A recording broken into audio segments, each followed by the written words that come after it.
बच्चों, आज मैं आपके सामने वर्ग सप्तम पाठ 3 हिमालय की बेटियों के साथ हाजिर हूँ कुछ उस पाठ पर चर्चा करने हेतु। कहने का आशय हमारा यह है कि हिमालय जो कि भारत का एक सर्वोत्तम प्रहरी माना जाता है, और हिमालय की बेटियों के विषय में कहने वाले बहुत ही अच्छे लेखक जिन्हें आप लोग सब जानते ही होंगे, जिनका नाम नागार्जुन है। जी हाँ, नागार्जुन जो बहुत ही सरल और सचित और स्वचित स्वभाव के प्राणी थे, व्यक्ति थे। और उन्होंने यह कहा है कि अभी तक मैंने इन्हें दूर से देखा था। किसको देखा था दूर से? तो हिमालय को। केवल हिमालय को हम लोगों ने आज तक केवल सुना होगा या देखा होगा, तो केवल उनके बारे में भी दूर से सुना होगा, परंतु बड़ी गंभीर, शांत और अपने आप में खोई हुई लगती है। उस संभ्रांत महिला की भांति वह प्रतीत हो। संभ्रांत का अर्थ होता है कि एक ऐसी महिला जो केवल और केवल सोचती रहती है। सोचना उसका दायित्व है। वह केवल सोचती है, और सोचने के क्रम में ऐसा लिखा गया है कि वह बिल्कुल ही ऐसी शांत होती जिसके पास अनुभव भरे होते हों, और उनके प्रति मेरे दिल में आदर और श्रद्धा के भाव थे। इट मीन्स जिनके विषय में ये बोल रहे हैं, उनके प्रति इनके मन में क्या थे? श्रद्धा और आदर के भाव थे, काफ़ी अच्छे रूप में व्यक्त थे। जिस प्रकार माँ और दादी, मौसी और मामी की गोद की तरह उनकी धारा डुबकियाँ लगाया करता था, परंतु जब मैं हिमालय के कंधे पर चढ़ा, इट मीन्स जब मैंने हिमालय पर चढ़ाई की, तो वे कुछ अलग ही रूप में मेरे सामने थी। आप जानते हैं कि जब हम किसी चीज़ को देखते नहीं हैं, समझते नहीं हैं, या केवल उसके विषय में सुनते हैं, तो हम उसी प्रारूप को तैयार कर लेते हैं जिसे हम केवल देखते हैं, नहीं केवल सुनते हैं। परंतु देखने के पश्चात कभी कभी होता है कि हमारी विचारधाराएं बदल जाती है। विचारधाराएं जो होती है वो परिवर्तनशील हो जाती है, परिवर्तित हो जाती है। कहता है, यही दुबली पतली गंगा, यही यमुना, वही सतलुज समतल मैदानों में उतर कर विशाल हो जाती है। मतलब उन्होंने जिस गंगा का स्वरूप देखा, गंगा मैया का स्वरूप देखा कि भाई गंगा बहुत ही विस्तृत रूप में आती है, लेकिन जब हिमालय पे देखा, तो हिमालय पे गए तो इन्होंने देखा कि भाई इस गंगा का स्वरूप तो बड़ा ही विचित्र है। इतनी सकरी गलियों से निकलती है, बड़ी पतली पतली रास्तों से निकलती है, और रास्ते में कई प्रकार के पर्वत, पठार, पहाड़ सामने आती हैं। गंगा वहाँ से उछलती कूदती, सतलज वहाँ से उछलती कूदती निकलती जाती हैं, और उतर कर कहाँ आती है? तो हम पृथ्वीवासियों के उस समतल मैदान में जिसके विषय में कहा गया था, लेखक ने कहा है कि खिलखिलाकर हंसना और लगातार हंसते जाना, यह उसकी भाव भंगिमा है। अर्थात वह हंसते जाना का मतलब ये नहीं कि वह हंसती रहती थी। हंसते रहने का मतलब होता है वह अपने दायित्व के प्रति ललायित थी और आगे बढ़ती थी। उसकी यह भंगिमा, उसका यह उल्लास। जिस समय हम छोटे बच्चे होते हैं, कभी कभी पापा टॉफ़ी ला कर देते हैं, कभी कुछ भी ला कर देते हैं, तो मन में बहुत खुशी होती है कि भाई पापा ने इतना सारा सामान ला कर दिया है।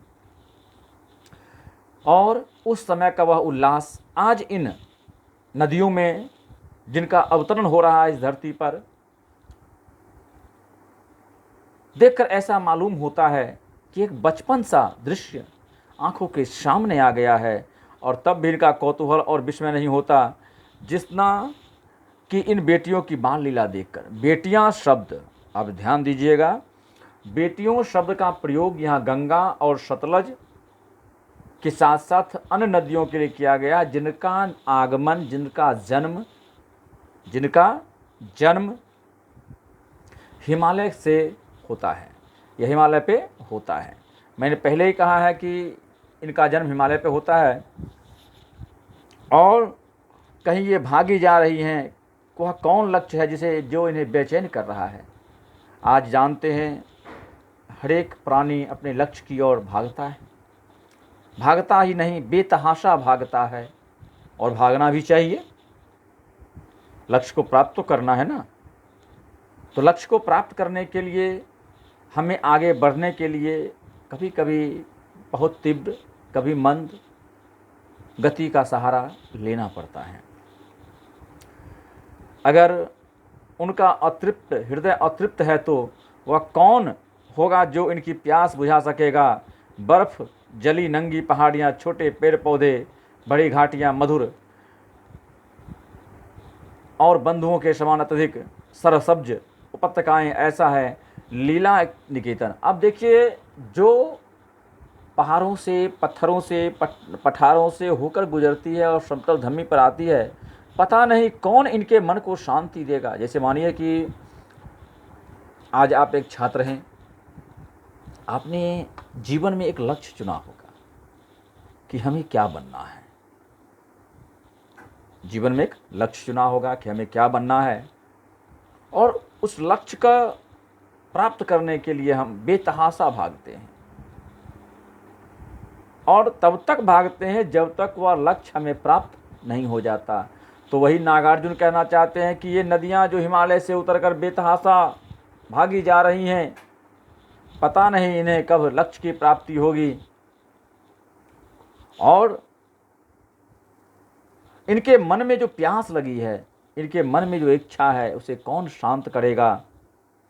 खेलते खेलते जब ये दूर निकल जाती हैं तो देवदार, चीर, चिनार, सफ़ेद कैल और आदि जंगलों से पहुंचकर ये काफ़ी दूर तक धरती पर चली जाती हैं। बीती यादों का मौका मिल जाता होगा। कौन जाने बूढ़ा हिमालय अपनी इन बेटियों को याद करने का मौका मिल जाता होगा। मीन्स हिमालय, जिसे बूढ़ा हिमालय कहा गया है, और हिमालय की बेटियां गंगा को कहा गई है, सतलज कहा गया, रावी को कहा गया, चिनाब को कहा गया, जो उससे निकलती हैं। और कहा गया है कभी कभी उसे इनकी याद भी आती होगी, और याद के साथ साथ वह कभी इन्हें याद भी करता होगा, और अपने सीने को पीटता होगा। जिस प्रकार से एक माँ अपनी बेटी की विदाई जब हो जाती है, आप ध्यान से सुनिएगा एक बात, बेटी संसार की वह चीज़ कह के गलती कर रहा हूँ, क्षमा प्रार्थी हूँ मैं उसके लिए। बेटी वह अनमोल धन है मातृकुल और पितृकुल का, जिसकी तुलना इस संसार में कोई नहीं कर सकता। और जब आपने देखा होगा बेटी घर से विदा होती है तो माता और पिता के हृदय पर वेदना के बाण चलते हैं। माँ काफ़ी हतोत्साहित हो जाती है, मेरी बेटी क्या क्या होगा, नहीं होगा, कैसा होगा, हाँ होगा। और पिता के भी आंसू, जो पिता बहुत ही, नहीं कहना चाहिए, बहुत ही स्ट्रिक्ट माने जाते हैं, मतलब बहुत ही, मतलब एक नियमबद्ध व्यक्ति, जब वह भी अपनी बेटी का दान करते हैं तो उनकी आँखों में भी चाहते हुए और ना चाहते हुए आँखों में आंसू आ ही जाते हैं। ऐसा मेरा स्वयं का अनुभव है, मैंने कई जगहों पर ऐसा गौर किया है। और मैं कहना चाहता हूँ कि हिमालय के पिघले हुए बर्फ़ जो उसके दिल से बूंद बूंद होकर इन्हें आगे बढ़ाता है, और ये जब कब जाने ये इकट्ठा होकर महानदों के रूप में समुद्र की ओर प्रवाहित हो जाती है। कितना सौभाग्यशाली है वह समुद्र जिसे पर्वतराज हिमालय की दोनों बेटियों का हाथ पकड़ने का श्रेय माना गया। मतलब हिमालय के दामाद के रूप में समुद्र को कहा गया है, बेटियां नदी हो गई हैं, और समुद्र का ससुर कौन हो गया? हिमालय। जी हाँ, समुद्र का ससुर हिमालय है। जिन्हें हिमालय के इन दोनों बेटियों का हाथ पकड़ने का श्रेय प्राप्त है, उसे समुद्र कहा गया है। जिन्होंने मैदानों में ही इन नदियों को देखा होगा, जिनके ख्यालों में ही शायद यह बात उसके कि हिमालय की गोद में बच्चियां बनकर ये कैसे खेला करती हैं। बाप की गोद में नंग धरंग होकर खेलने वाली इन बालिकाओं का रूप अद्भुत होता है। पहाड़ी आदमियों के लिए भले ही आकर्षक ना हो, परंतु मुझे तो ऐसा प्रतीत होता है। देखिए होता है क्या, जो चीज़ आप सोचिए, कहा जाता है हिमालय की जो बेटियां हैं, यह चूँकि हिमालय है तो वहाँ पहाड़ी क्षेत्र होंगे, वहाँ पे लोग भी रहते होंगे, उनके लिए एक साधारण सी चीज़ होगी, दैनिक दिनचर्या की चीज़ें होंगी। जैसे आज मोबाइल शहर में एक आम बात है, परंतु कोई ग्रामीण व्यक्ति जब देखता है अरे मोबाइल, तो एक अद्भुत सा उसे शॉट लगता है, एक अद्भुत सा आश्चर्य होता है। ठीक वैसे ही लेखक नागार्जुन को यह लुभावना मालूम हुआ जब हिमालय को ससुर और समुद्र को उसका दामाद कहने में इनके मन को कोई झिझक नहीं प्राप्ति हुई, क्योंकि इन्होंने देखा, और ये सच्चाई भी है, गंगा हिमालय से निकलती है और उसकी अंतिम यात्रा बंगाल की खाड़ी होती है, जो समुद्र से होते हुए वह गुजरती है। और लेखक ने यह भी कहा है कि यह बहुत ही अंत्योष्टिक शब्द है कि दामाद अपनी पत्नियों को अर्थात हिमालय की बेटियों को ले जाकर अपने घर में रखने को जा रहा है। अब मैं आता हूँ आपके पास, इसमें दिया है कालिदास की विरही यक्ष ने अपने मेघदूत से कहा था वेत्रवती अर्थात बेतवा नदी। बेत्रवती एक शब्द है, इसका नाम है बेतवा नदी। नदी को प्रेम का प्रतिदान देते हुए कहा तुम्हारी यह प्रेयसी तुम्हें पाकर अवश्य ही प्रसन्न होगी। यह बात इन चंचल नदियों को देखकर मुझे याद आ गई। मैंने पहले ही कहा प्रेमी को प्रेमी मिले सब जग दियो भुलाए। जब प्रेमी को प्रेमिका मिल जाती है तो वह सारा जग और भूल जाते हैं। प्रेमिका मतलब ये नहीं, जैसे एक माँ भी अपने बच्चों को बहुत प्रेम करती है, और एक माँ भले ही बहुत ही दुखी होती हो, एक पिता बहुत ही दुखी होते हों, परंतु जब उनकी संतान उनके सामने होती है तो उनका मन काफ़ी उत्साहित होता है। उनके मन में बहुत सारे सवाल उत्पन्न होते हैं, बहुत सारे कष्ट होते हैं, परंतु वह उन बच्चों के कष्ट को देखकर काफ़ी प्रसन्न हो जाते हैं और अपने हर एक चीज़ को भूल जाते हैं। दरअसल जो भी नदियों को पहाड़ियों अथवा घाटियों के समतल आंगनों के मैदान में जुदा जुदा शक्लों में देखेगा, वह इस नतीजे पर पहुँचेगा कि ये नदियाँ अलग अलग हैं, परंतु बता दूं नदियों का निर्गम स्थल एक ही है। आगमन स्थल वहाँ जहाँ से वह आती हैं वहाँ एक ही है। काका साहब कालेलकर ने नदियों को लोक माता कहा है। सवाल यह भी ध्यान दीजिएगा, नदियों को लोक माता कहा है, क्यों कहा है? सवाल यह है कि लोक माता क्यों कहा है, तो सुन लीजिए जवाब। काका साहब कालेलकर ने नदियों को लोक माता इसलिए कहा है क्योंकि नदियां अपनी पवित्र जलों से धरती को सिंचती हैं, पशुओं को जीवन देती हैं, पेड़ पौधों को जीवन प्रदान करती हैं और मानवों के दिनचर्या के जीवन में यह एक बहुत ही अनमोल प्रारूप प्रदान करती है। अर्थात जगत को पालने वाली यह नदियाँ क्या हैं? जगत को पालने वाली हैं। इसलिए इन्हें काका साहब कालेलकर ने लोक माता कहा है। और कहता किंतु माता बनने से पहले हर एक माँ एक बेटी होती है, और इन बेटियों के रूप को देख लें तो क्या हर्ज है। चाहे वो आपकी माता हो या संसार में आप किसी की माता हो, वह माता आज बनी है, पहले वह बेटी थी और उनकी भी माँ पहले एक बेटी ही रही होंगी। और थोड़ा आगे चलिए, इन्हीं में मैं अगर हम प्रेयसी की भावना करें तो कैसा रहेगा। ममता का एक और भी धागा है जिसे हम एक साथ जोड़ सकते हैं, बहन का स्थान। देखिए बहन बहन का प्रेम और माँ बेटी का प्रेम अद्वितीय होता है, जिसे हम इनके साथ जोड़ सकते हैं। बहन का स्थान कितने कवियों ने इन नदियों को दिया है। एक दिन मेरी भी ऐसी भावना हुई कि तिब्बत की बात है, एक दिन नागार्जुन के मन में हुई कि तिब्बत की बात है, मन उचट गया था। मन उचट गने का मतलब होता है मन में कोई मन नहीं लगना। कभी कभी होता है ना कि हम लोग बैठे हुए हैं, वो जैसे अभी लॉकडाउन में, जी हाँ बहुत अच्छा मौका मिला है।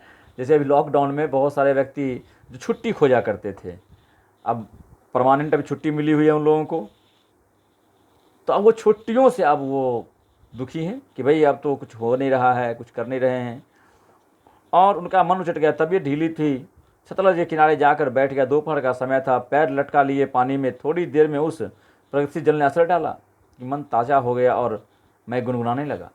अब देखिए, बहुत ही अद्भुत चीज़ें हैं। आपने कई फिल्मों में, चलचित्रों में देखा होगा कि हीरो या जो भी होती हैं अभिनेत्रियाँ, वो जल में पैर रख कर हिलाते रहती हैं, या समुद्र में या स्विमिंग पूल में, और फिर वहाँ से चली जाती हैं। तो क्यों जाती हैं? क्या उन्हें घूमने का इच्छा है? जी नहीं, वे अपने शारीरिक थकान को मिटाने जाते हैं। जी हाँ, शारीरिक थकान को मिटाने के लिए वे जाते हैं। और जब जैसे लेखक नागार्जुन वहाँ से गए और उन्होंने पैर जल में दिया, उनके शरीर की सारी थकान मिट गई थी, उनका मन ताज़ा हो गया था। और अचानक उनके मन में यह गीत वे गाने लगे, जय हो सतलज बहन तुम्हारी। ध्यान से सुनिएगा, ठीक है, ध्यान से सुनना है। जय हो सतलज बहन तुम्हारी, लीला अचरज बहन तुम्हारी, हुआ मुदित मन हटा खुमारी, हुआ मुदित मन हटा खुमारी, जाऊं मैं तुम पर बलिहारी। तुम बेटी यह बाप हिमालय, तुम बेटी यह बाप हिमालय, चिंतित पर चुपचाप हिमालय।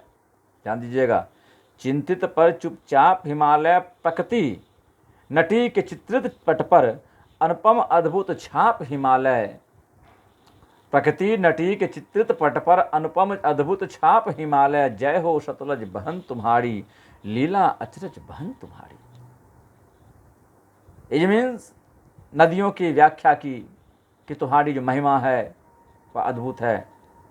तो बच्चों, ये पाठ हिमालय की बेटियां थी, काफ़ी रोचक पाठ है। अगर आप लोगों को ये मेरी वीडियो अच्छी लगी हो तो इसे लाइक और शेयर ज़रूर करें। सब्सक्राइब करना ना भूलें। धन्यवाद। आगे की पढ़ाई, आगे इस पाठ का प्रश्नोत्तर हम अपने अगले वीडियो में लेकर आएंगे। इसके लिए आप लोग तैयार रहेंगे।